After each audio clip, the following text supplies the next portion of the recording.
Well, Grace, I've been wheeling and dealing so long today in the studio that I forgot I have not even ate. But that's okay. Why is that okay? Because the Brilliantly Dumb Show is presented to you by Postmates. For a limited time, Postmates is giving our listeners $100 of free delivery credit for your first 7 days using promo code BROBIBLE. $100 of free delivery credit with Postmates. Download that app now. Anything you need, anytime you need it, Postmate it. All right, folks, coming to you live here. It's the Brilliantly Dumb Show, special episode 69. I'm Big Game Bob. That's Grace Ibrahim behind the glass on the ones and twos, getting ready to rock and roll here. Before we do so, by no means is this a sponsor. Get a look at the new Beats by Dre. Call them Beats by Bob here, as I'm just locked in for this episode, right? I feel like I'm inside the microphone. I see myself talking. I hear myself talking. It's just a different type of vibe. Joe Rogan type shit. I'm really just dialed in right here, Grace. I really am. I feel good. Something about putting this headset on just changes everything. But without further ado, it's time we give the people what they want. What is that? That is the Brilliantly Dumb Show, episode 69. Let's jump right into it. We're going to talk strip clubs. Now, for those of you saying, what, Rob, what are you doing? It's supposed to be a sports bit, the first bit. It is the sports bit. Just hang right here. We're going to let you know that clutchsports.com reported that, according to the Joe Budden podcast, James Harden spent $1 million in a Houston strip club in one night, and they quote, James has his jersey hanging from the top of the ceiling. They were doing that because they said James has been going in there spending a lot of money. You know what I mean? I don't know what you mean, clutchsports.com, because I've never spent $1 million at a strip club.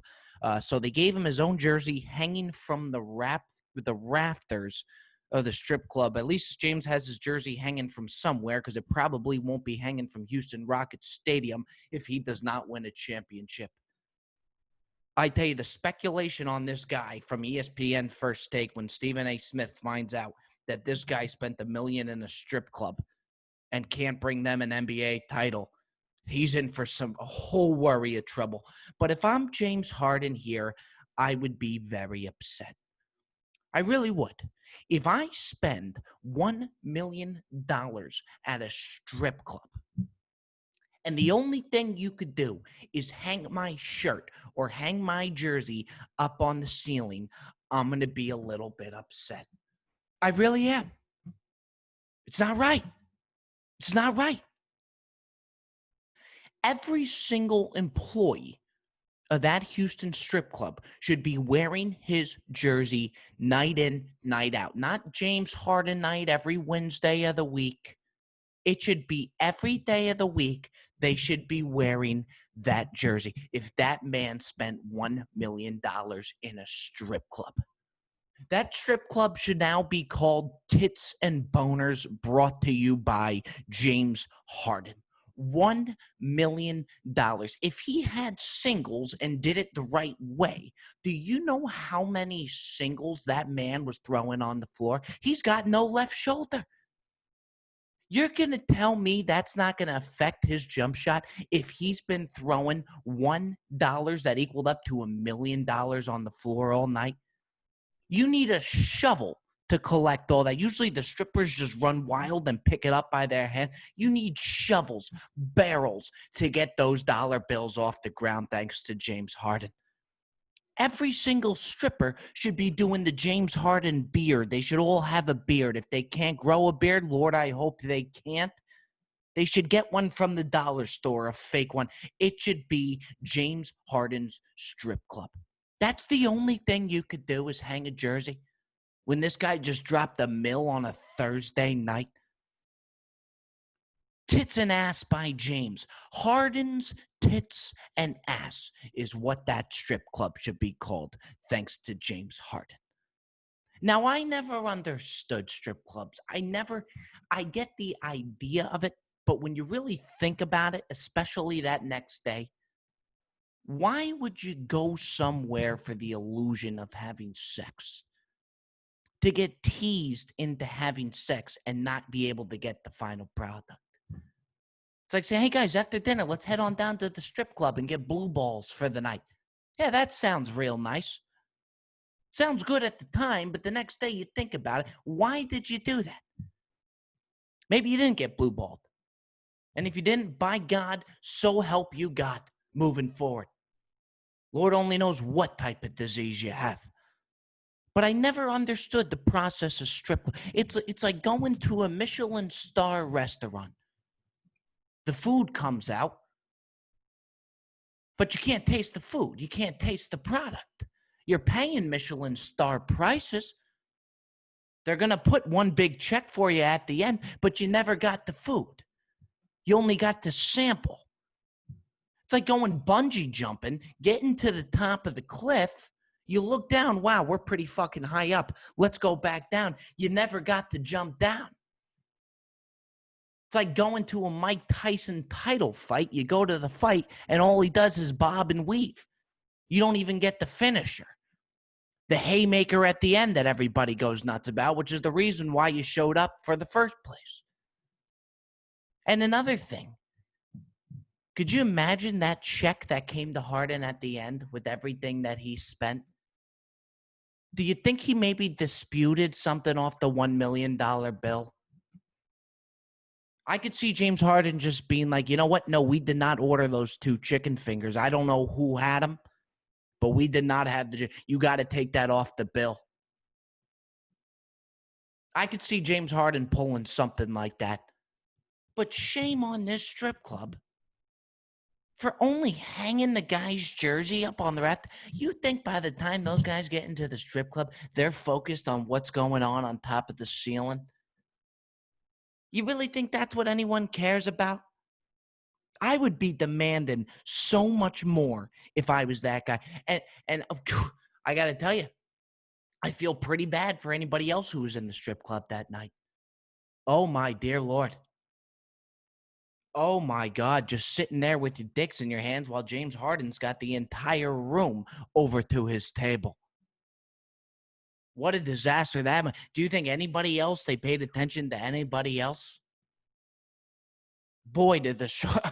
They got to be happy to see James Harden coming in there. My goodness, folks. I mean, I just never heard anything like that. $1 million. You imagine one of these business guys that go in there constantly to see the same girl, and then they pull up next to Destiny on the street at a red light, and she's in a G-Wagon, thanks to James Harden. She's just driving a fucking military tank. And Doug, the businessman's in his Mercedes, just kind of looking up at her. Like, how's that for a come up, Destiny? What the hell? Yeah, James decided to stop by for a drink. How about James Harden? Unbelievable. But shame on them for only hanging the jersey up. I'd be pissed if I was James Harden. With that being said, Grace Ibrahim, we are moving on. Hey, Grace, what happened to coronavirus? Are we still doing that? Is Corona still a thing? Are we still doing the whole pandemic thing? Nobody knows. Nobody knows. Can somebody come out and let us know if we're going to move forward with this thing? Either way, I'm fine. Just let us know. We deserve that, right? It's like the credit card thing that I always talk about. We don't know if we're going swipe on the credit card machines or chip in. It's chip in or it's swipe. Every store is different. We don't know. Let's just pick one and move forward. We either are doing Corona or we're not. What happened to Dr. Fauci, however you pronounce it? No disrespect, Doc, but I haven't seen you in a little while. You think Dr. Fauci called into the White House and said, hey, do you guys need me today? Hey, Sarah, can you check if Donald put me on the schedule? I don't see you here. Let me transfer you over to Donald. Donald, do you need me today? Hey, you know what you do, Doc?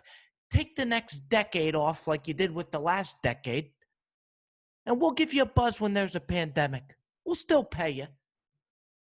Even Dr. Fauci doesn't know if he's working or not. He doesn't even know if we're doing corona or not. Things are changing, guys. So restaurants opened up back here in LA, and I'm just thrilled about that. I really am. But I knew going into it when we made the reservation in the booth for 4 that things were going to be life as we knew it would be a little bit different in the restaurant industry. I just didn't know how different. So I call, it's like everybody makes a reservation now for whatever time they need, but they always call the restaurant again. The restaurant doesn't just make one reservation. They're talking to that reservation 5 times because nobody knows, can we still come? Restaurants open up, then they close. So that host speaks to whatever reservation they just made 5 times. Talk about backing things up. But the host said to me, she said, what we're going to do is take your temperature at the door. I said, take my temperature at the door. And I just thought of like the Major D going around to each table. All right, Jones family, your turn. Open up just real quick. Okay, 97.4. You're okay. On to table 49. I said, how the hell are they going to? You get to the door and they shoot out this handheld thermometer. And it's kind of like you don't know if they're taking out a Glock 19 or if they're taking out their temperature at this, where you just don't know. They just whip it out of their pocket. I put my hands up. I said, holy shit, this is worse than TSA. You got to sign a waiver. So they take your temperature. If you have no fever, you go in. But before you could do that, you got to sign the waiver. So just to be obnoxious, and I had to ask, I said, question for you. If I don't sign the waiver, what happens? She looks at me and she goes, sir, you don't eat here. I said, okay, I'll go ahead and sign the waiver. Like, what a stupid question for me to ask. I don't blame her for being annoyed. You don't sign the waiver, you don't eat here. You go to Six Flags, you don't sign the waiver to go on the ride, you don't go on the ride. What is she going to say? Stupid question on my behalf.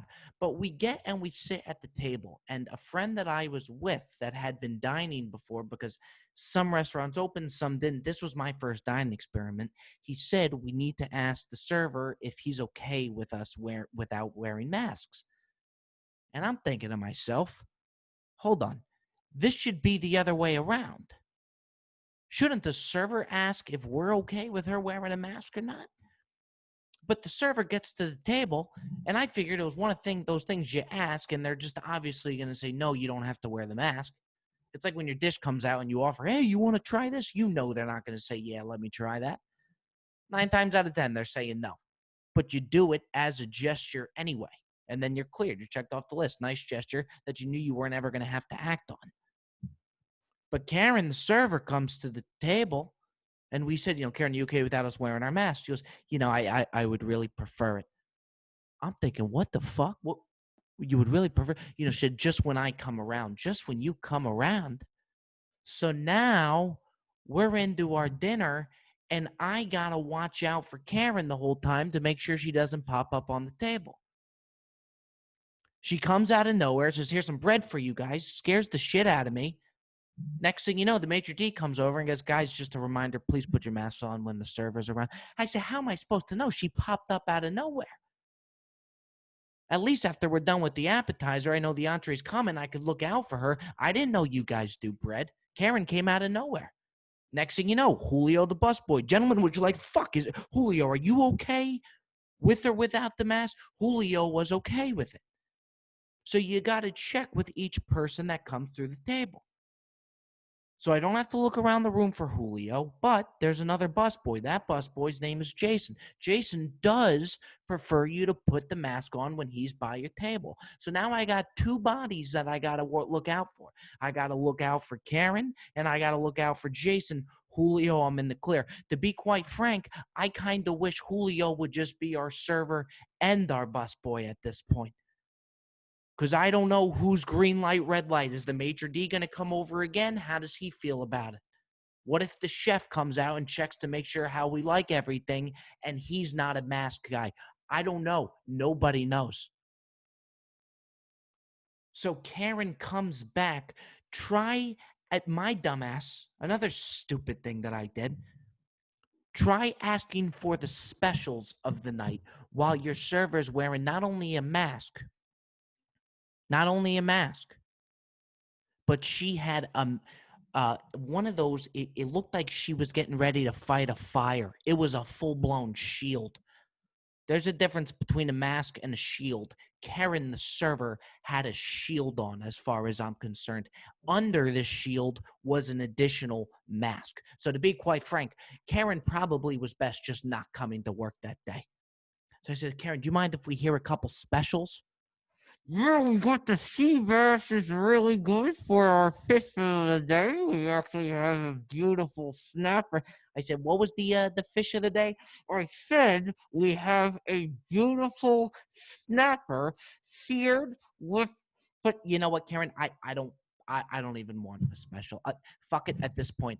I'll just have a salad and a chicken parm. Sir, we don't have chicken parm. You don't what? We don't have chicken parm. You know what, Karen? I'll just stick with the salad. Okay? Spare me. What are we doing here, guys?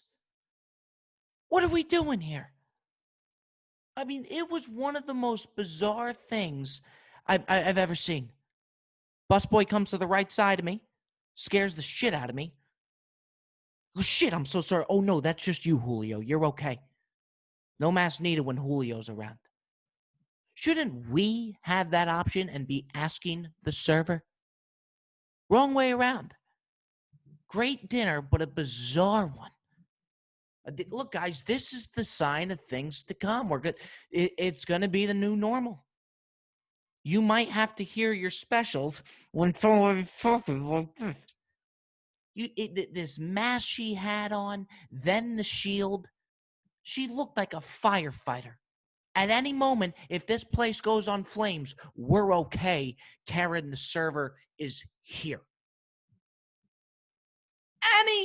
Anywho, moving on. So, dinner time, Rob. What are you thinking? Al, I actually think I'm going to go with my fourth dish of chicken parm this week. You're a chicken parmaholic, bro. Can't stop. Yeah. And I can get it anytime I want, anytime I need it. You can. You know how? No, tell me. Using the Postmates app. I love it. From an early morning breakfast burrito to a bottle of wine after work, maybe that bottle of wine turns into 3 bottles of wine, Alex. You could Postmate some Advil, too. They do it all over at Postmates. For a limited time only, Postmates is giving our listeners $100 of free delivery credit for your first 7 days. To start your free deliveries, download the app and use code BROBIBLE. That's code BROBIBLE for $100 of free delivery credit with no minimum purchase for your first 7 days when you download the Postmates app. Alex, that's a lot of fucking bottles of wine right And there. chicken parm. And chicken parms. A little bit of both. Anything you need, anytime you need it, Postmate it. I dig it.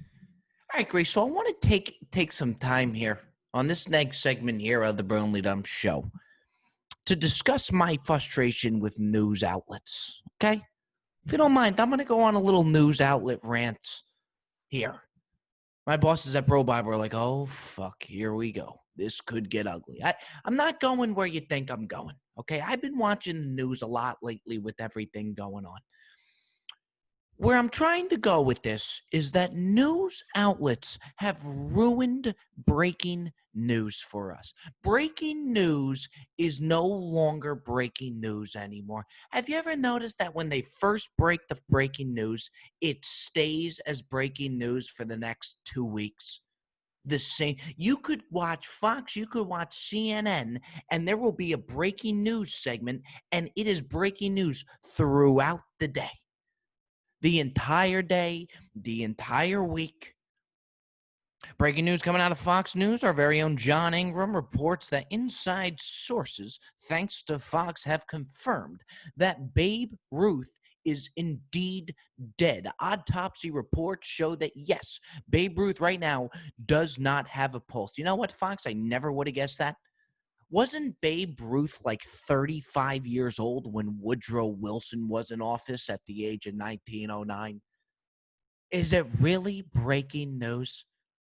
CNN's at fault too. Both sides of the spectrum here. CNN reported that Obama won the re-election in 2013 as breaking news for 2 months straight. At what point is breaking news not breaking news anymore? Obama was having his 58th dinner in the White House and even wondered, how the hell is this breaking news? Obama was eating his pot roast with Michelle, looking at CNN, just going, is this really breaking news? It's been the same way for the past 2 months I've been in this house. It's like CVS. CVS is at fault too. Breaking news, we're having a sale. At what point did you walk into CVS when they weren't having a sale? Every time I go into CVS, they got these big yellow for sale, discount signs on their Clearasil and their toothpaste. Every single product has that. I go up to the cash register. I go, ma'am, is there anything in the store that isn't for sale? Was there ever a time where I bought this Crest toothpaste where it wasn't 20% off? The whole store of CVS is yellow with these yellow discount notices. It's like Bob's mattress coming on a commercial to tell you that he's having a sale. I want to ask Bob, was there ever a time where your mattresses were not on sale? Did you ever just come here on this commercial on my television and say, hi, I'm Bob Mattresses. Unfortunately, we don't have any sales going on right now, but we do have some really good mattresses at retail price. You're always on sale. There's always breaking news. And, I watch, I've been watching so much news, especially when all the riots and the protests were going on. And I said, all right, let me see the difference that people talk about between CNN and Fox, because I usually don't watch a lot of news. And it made me realize this is why we can never make middle ground with politics. This is why I finally saw it for the first time. Do it. When something big is happening in the world, or even when there's not, spend an hour watching CNN and then spend an hour watching Fox. Look at the difference. You go on to Fox during the protests, they want to create this image that the protests really weren't bad and everything's peaceful. Now we head on over to Laura Shepard, reporting live from Los Angeles, California. She just gets hit in the face with a bottle of whiskey. Yeah, thanks, Bob. Beautiful day here in California. Another peaceful protest that people are really getting along here. Just so great to see people coming together for a great cause. True leadership out here in the United States of America. Laura, is that a military tank behind you that just fired a grenade? Yeah, it is, John. It's just basic procedure here of the National Guard here as they fire off another... Laura, look out, there's tear gas coming. It's fine. Little tear gas never hurt nobody. Everybody's having a good day here. Los Angeles, California. People are happy. People are smiling. Just standard procedure here from the National Guard. Laura, if you look behind you, there's a gap being broken into with a ladder right now and hammers. And any reports on that?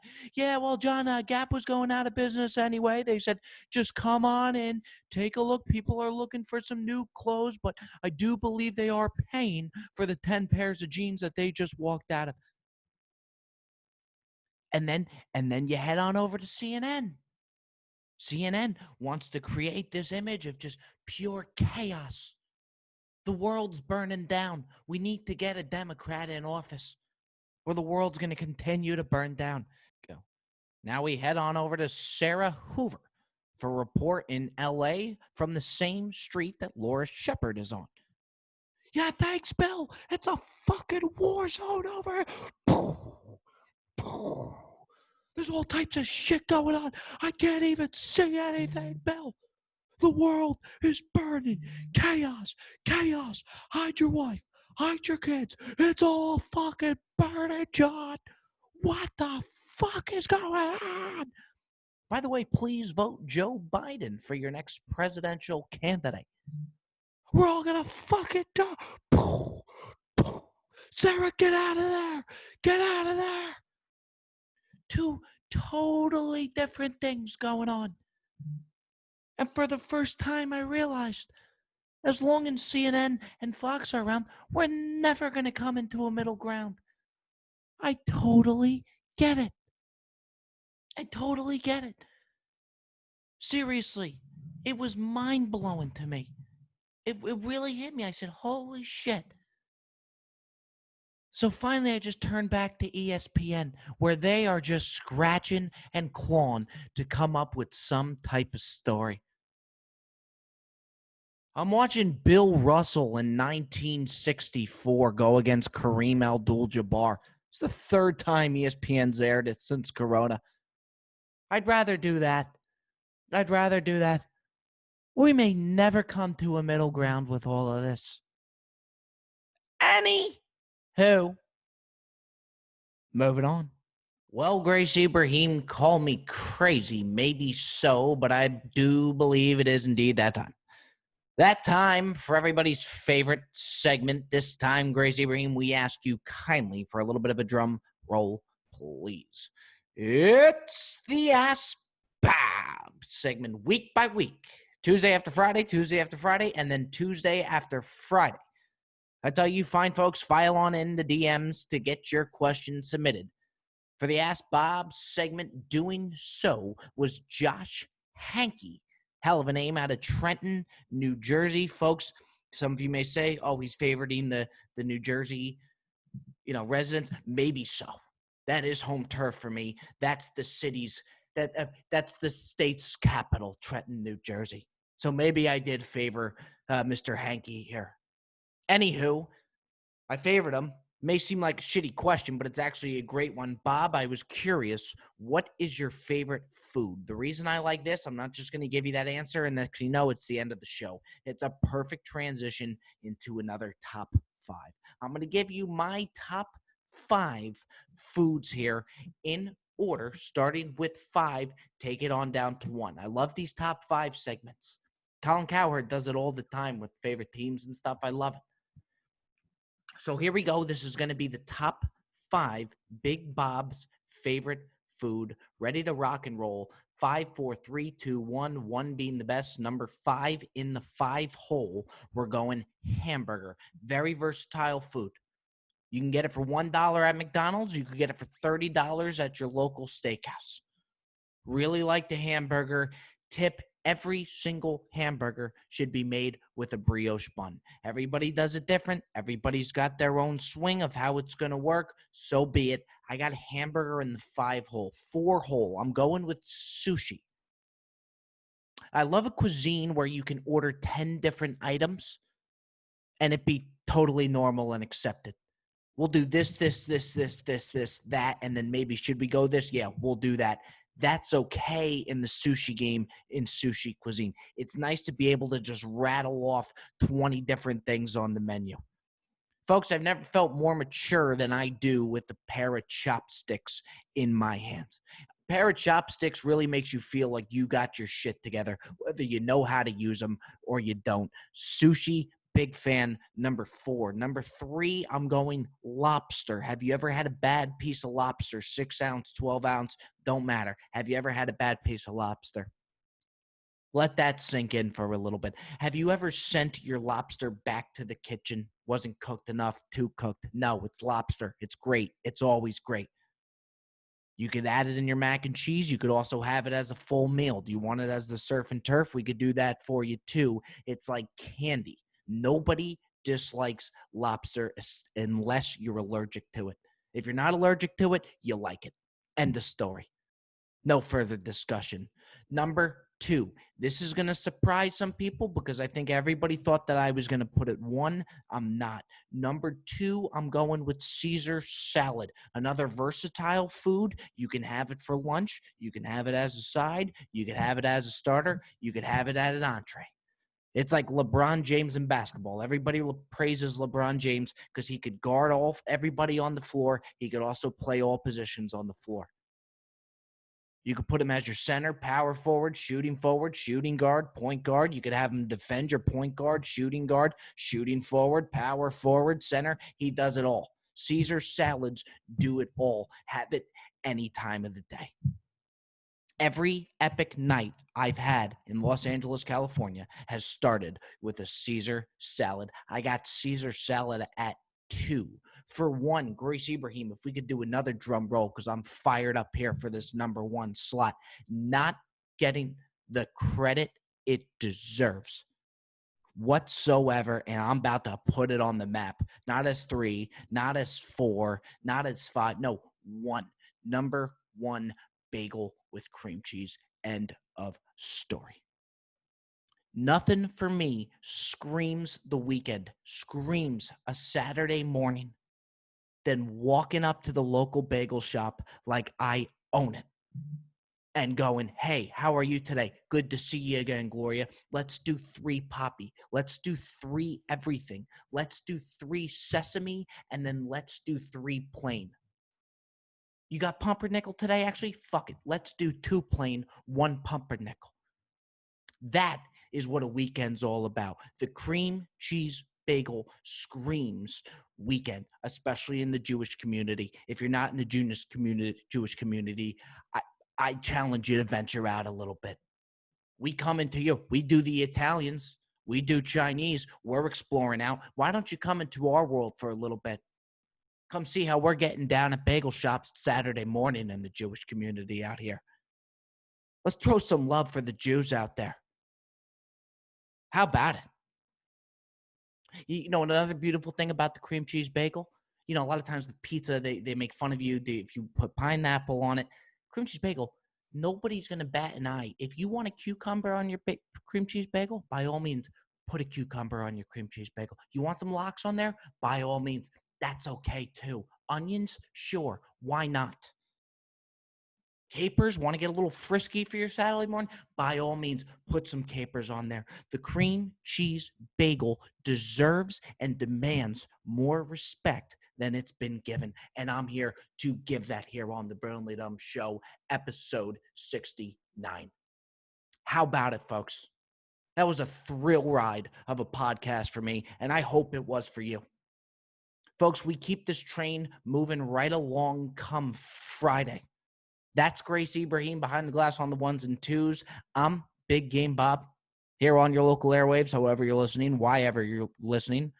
We're just happy you are listening. Folks, we'll see you Friday. Take care. Stay safe. Stay open-minded.